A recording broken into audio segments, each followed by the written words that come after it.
You hear this criticism online all the time in martial arts discussion forums, on social media, and YouTube comments, and it goes something like this. The old school jiu-jitsu game was better than the new school jiu-jitsu game because the old school jiu-jitsu game focused on the fundamentals and it focused on self-defense, whereas the modern game focuses primarily on competition. Is that a valid criticism? Was the old school game better than the new school game? You also hear a term used a lot, the Mcdojo, and a lot of people make the case that the modern world is now full of Mcdojos, whereas in the past, the standards were very, very high. Is that a valid criticism? Let's talk about it.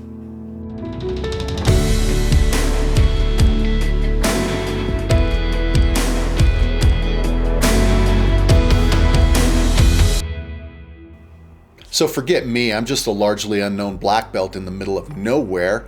Let's consult with someone who's far more qualified to opine as to the old school game versus the new school game, someone far more accomplished, someone far more famous in jiu-jitsu, Mr. Fabio Gurgel, the general. If you don't know who Fabio is, he started training jiu-jitsu in 1983. He earned his black belt at age 19. He became a multiple-time world champion back in the 1990s. He was a 3-time European champion. He was a Brazilian national champion. He's a guy in his 50s now who has continued to teach and train jiu-jitsu and even compete to this day. He was Marcelo Garcia's coach. He awarded Marcelo his black belt. And if you look at all those amazing competition matches with Marcelo at ADCC against Kron Gracie and many others, you see Fabio Gurgel in his corner. Fabio would also go on to co-found the Alliance Jiu-Jitsu team. Alliance was arguably the most successful competition team in jiu-jitsu history. Some of the champions that competed under the Alliance flag is a veritable who's who in jiu-jitsu. Guys like Marcelo Garcia and Bruno Malfacine, Cobrina, Lucas Lepri, Bernardo Faria, Fernando Torreira, Sergio Moraes, Leo Vieira, Michael Langhi, and the list goes on and on and on.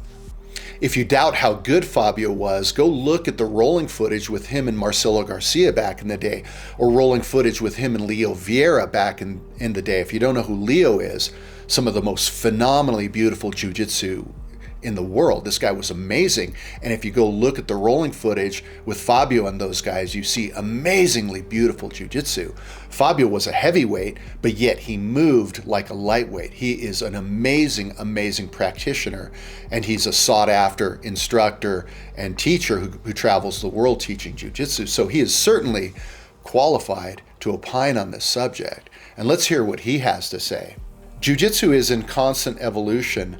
What we used to do back in the day, it was good for its time, but you can't compare that with what the guys are doing today. Today's jiu-jitsu is much more effective and precise. It's just better. There's no comparison. It's better in every way. You hear guys say, back in the olden days, we had more self-defense, or in those days, we focused on submitting our opponents. But that's not true. In my time, the level of submissions was lower. In competition, the amount of stalling was way higher than today. You can't say that anyone 20 years ago was better than Bruno Malfacine. If Bruno Malfacine was sent back 20 years ago, his jiu-jitsu would be seen as being so much better than anything that existed, he would be considered an alien or something like that. If you don't know who Bruno Malfacine is, he is a multiple time world champion with some of the most phenomenally beautiful and fundamentally sound jiu-jitsu of anyone. If you were to ask me to make a list of the top pound for pound jiu-jitsu practitioners in history, I think it would be a crime to not have Bruno Malfacine at the list, and probably pretty close to the top of that list. He was just that amazing. But he's just one of many guys. You could take any of the top competitors and send them back 20 years ago. Andrew Wiltsey, the young phenom that's taking the world by storm, or Mikey Musumeci, who's ridiculously good. Mikey actually beat Bruno Malfacine recently, or Craig Jones, or Gary Tonin, or any of the Danaher guys, or the Mendes brothers, or Richie Martinez, Gio Martinez, any of the top competitors of today. Send them back in time, and they would erect statues to those guys. They would be seen as being from outer space, just like Fabio Gurgel says. The level of jiu-jitsu today is just so much higher, and the depth of the game is so much greater than it was. And so what about this criticism that back in the day they focused on fundamentals? The fundamentals of jiu-jitsu were so much stronger than today, because today's competitors, they play the berimbolo, they invert, they do all these competition techniques, they focus on the leg locks, but they're not doing the things that were so fundamental back in the day. Well, my position is that when you look at the old school jiu-jitsu, and when you look at what they were calling the fundamentals, essentially it was largely the totality of what jiu-jitsu was back in the day. The old school guys, they played the major positions, they played knee on belly, they played butterfly guard, they played half guard, and that was about it. I mean, that was the totality of what jiu-jitsu was, mostly. And so when they say we had solid fundamentals, what they're essentially saying is that was the game that we played back in the day.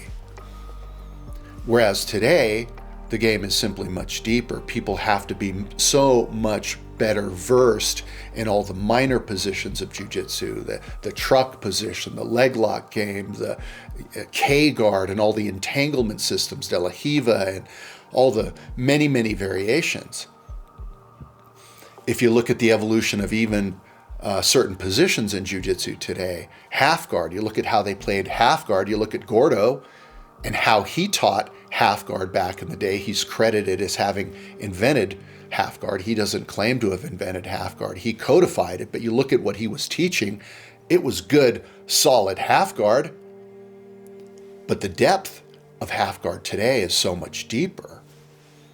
And so what we're seeing is an evolution of the sport. So I think that it is a little bit of a false dichotomy to say that because in those days, those were the positions that they focused on, that the new school game doesn't have any fundamentals. It has not been my experience training with competition-oriented guys that they don't have fundamentals.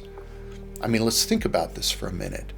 Are you saying that Keenan Cornelius, who developed these intricate entanglement systems like the worm guard and won many matches in competition using those systems, are you saying that he lacks fundamentals? That if I just put him in side control or mount him, that he's not going to have strategies and techniques available to deal with all that? That has not been my experience. The old school guys will point to something like the leg lock game and they'll say, look, that game has no place in jiu-jitsu. It has no applicability to self-defense. Well, it's my position that had Mitsuya Maeda, the great Japanese judo master who brought jiu-jitsu to the Gracie family in the 1930s, had he been a leg locker, no question the leg game would have been seen as a fundamental component of jiu-jitsu.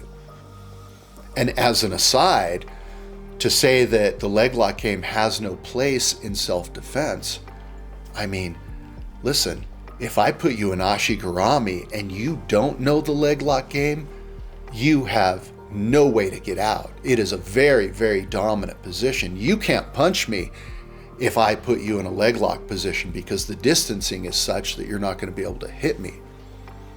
How many fights or how many MMA matches have we seen someone get their arm severely broken but yet continue to fight? It happened just the other day in UFC. A guy got his arm bent backwards, completely destroyed his arm, and yet he didn't quit. Can you point to one example where someone was heel hooked and had their knee destroyed or their hip destroyed or their ankle blown that continued to fight? I can't think of one example of that. Every time I've seen someone get their knee blown out in competition or in mixed martial arts or in a street fight using a leg lock, the fight's over. So to say that the leg lock game has no place in self-defense, I'm sorry, but that's just ignorant. The great Roger Gracie was asked, is it your position that all you need are the fundamentals of jiu-jitsu? After all, you have won so many matches by going to mount and then applying a cross-collar choke. And that's true. Go back and look at Roger Gracie competition footage, and in every YouTube comment thread, you will see people saying, look, he's living proof that all you need are the fundamentals of jiu-jitsu. You don't need more than that. Look at Roger Gracie.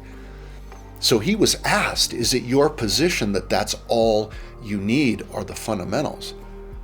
You know what he said? He said, no, you need to know it all today. Today, you have to know it all. And he then went on to talk about how he has a network of top competitors that he seeks out every year to learn the new advances in the competition game, to learn the entanglement systems, to learn all the stuff that guys are doing.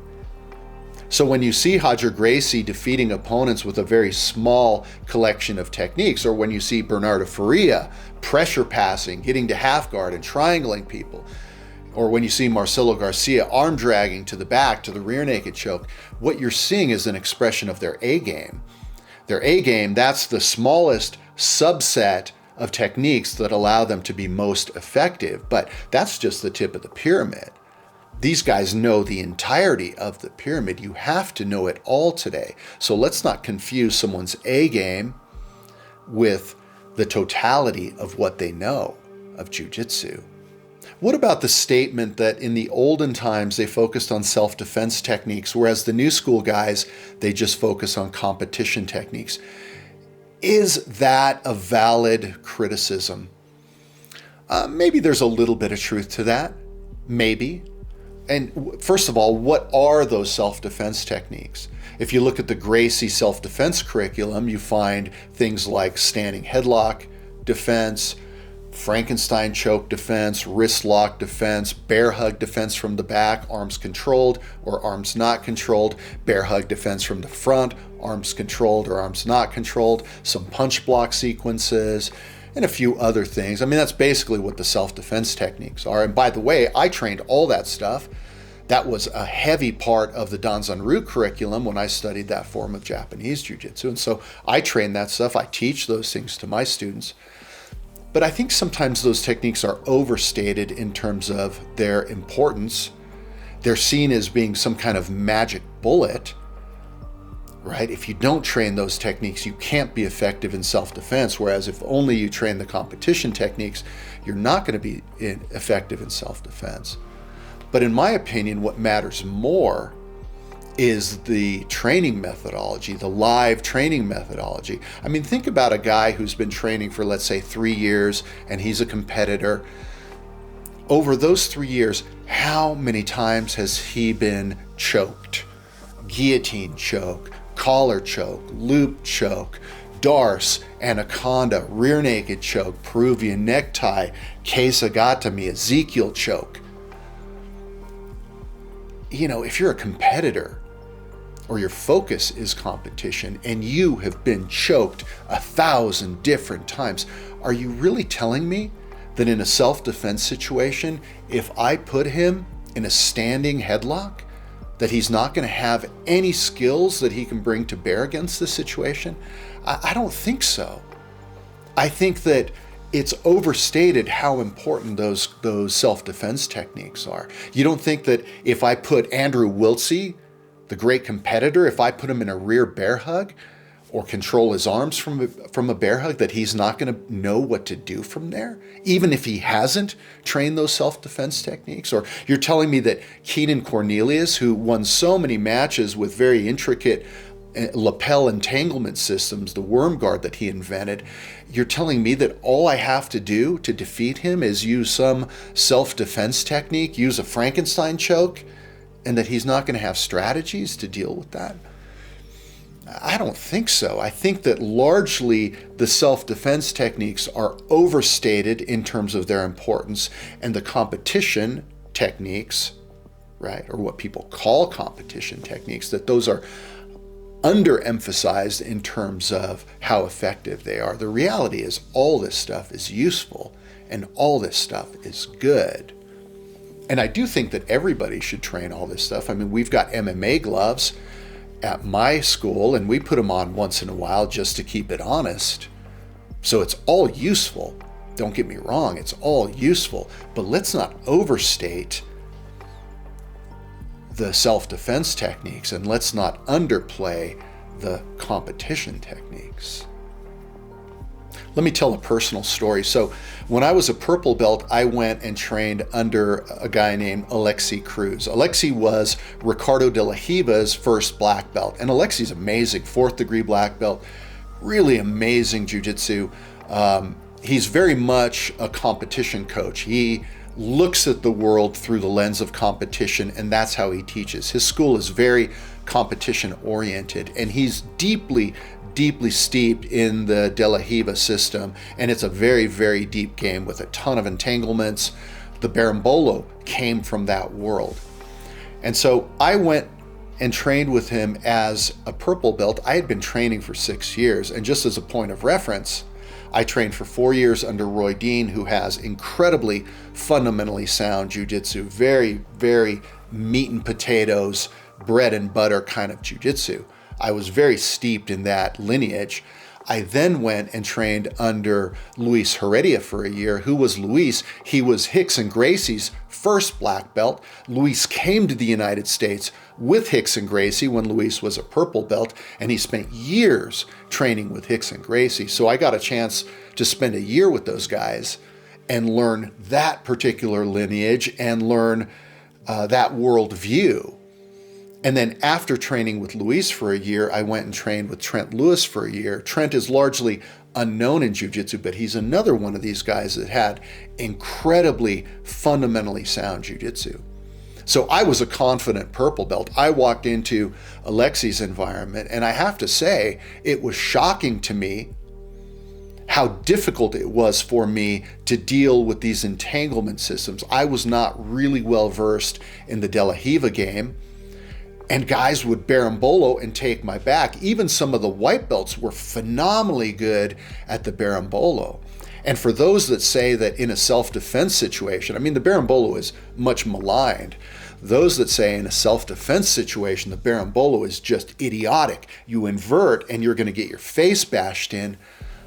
Good luck trying to do that against those guys. Guys were amazingly good, and the speed at which they could go from fist bumping you to being on your back was amazing to behold. Everything can work in self-defense, because what makes a technique effective is not anything inherent to the technique itself, but the training methodology. Fabio Gurgel was asked specifically about the berimbolo. He said, "What do you have to say to those that say that the berimbolo has no place in a self-defense context?" And he said, look, the berimbolo is not more than jiu-jitsu. The berimbolo is just one technique. And I'm not saying that in a valetudo situation you should automatically go for the berimbolo, but maybe at a certain point in the fight, maybe the berimbolo is the appropriate technique. Every technique has its place.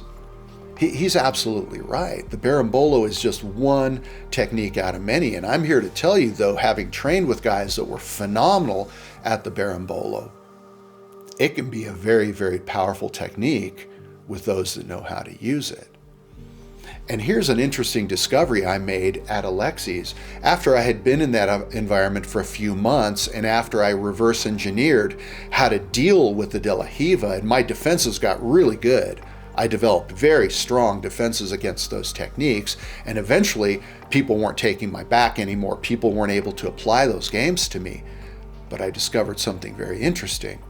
If I pass their guard and put them in side control, They knew what to do. They were not lacking in fundamentals.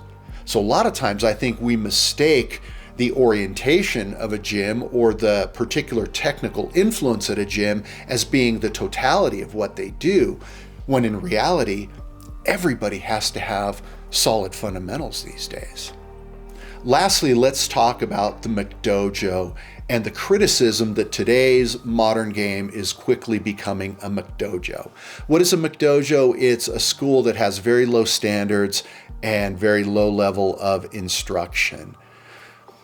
First of all, there have always been Mcdojos. This idea that in the past, the standards were high everywhere, I mean, that just flies in the face of human nature. If you hired a plumber in the 1950s, there was a chance you would get a crappy one, right? There have always been subpar expressions of every endeavor throughout time, and jiu-jitsu and martial arts more broadly is no different.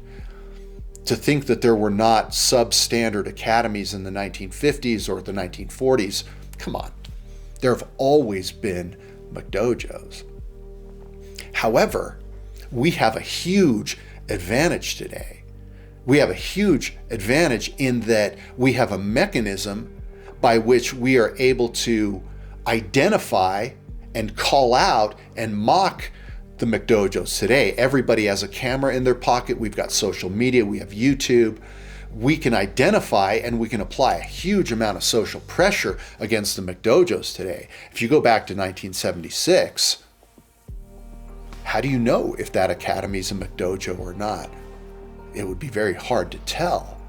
But today we understand that, and because of the influence of the UFC, the influence of all the jiu-jitsu competitions, we have a much better understanding of what high quality jiu-jitsu is. So it's my position, and I could be wrong here, but it's my position that I think there are less Mcdojos today as a percentage of the overall schools than there were in the past.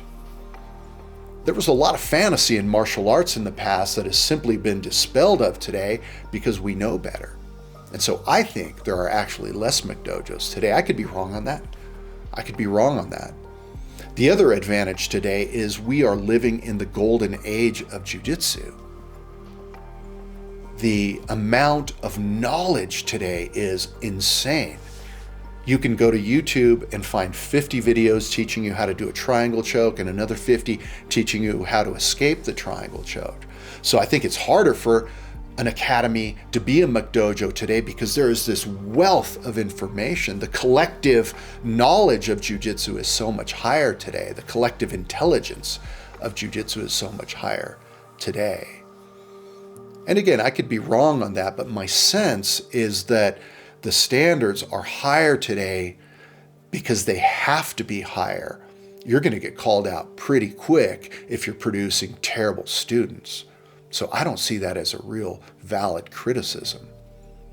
So those are my three rebuttals. I think that the fundamentals were great in the past, but largely that was the totality of what they knew. The fact that there's a much broader game today does not in itself mean that the modern player does not have fundamentals. That has not been my experience.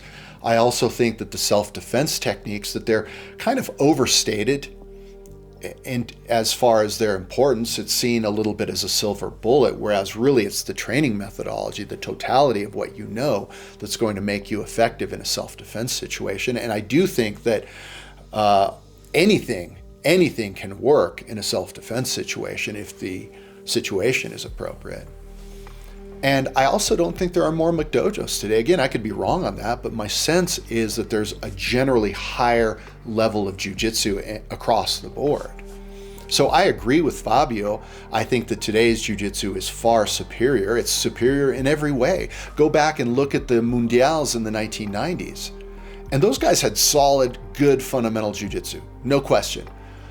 But I'm sorry. Their takedowns were very, very poor. It was almost painful to watch them trying to take each other down. It turned into a tug of war a lot of times. Whereas the modern players, they all are learning how to wrestle, and they're so influenced by wrestling these days. It's not even a close comparison. The leg lock game is so intricate and so powerful if you know how to play it. And the old school guys simply ignored, like Danaher says, they just ignored 50% of the body. So it's just a better game. So when I see people casting aspersions on the new school game and hearkening back to the bygone era, in a lot of ways I see a form of virtue signaling. It's a way of self-aggrandizing. It's a way to position yourself as having greater insight, and in doing so, build yourself up in a way. And I'm not claiming that everybody that engages in that kind of dialogue, that's what they're doing, but it feels to me that that's a lot of what's going on there. But let me leave you with what Fabio said. What I see is older guys that don't want to compete with younger generations. They want to stand in a place that's safe and say, in my time, it was much better. I'm sorry, but these are people that have just stopped training. If you've continued training continuously, you won't think that way. It's the evolution of the sport. To those guys that say the old school was better, I'm sorry, but it wasn't. That's just bullshit. See you next time.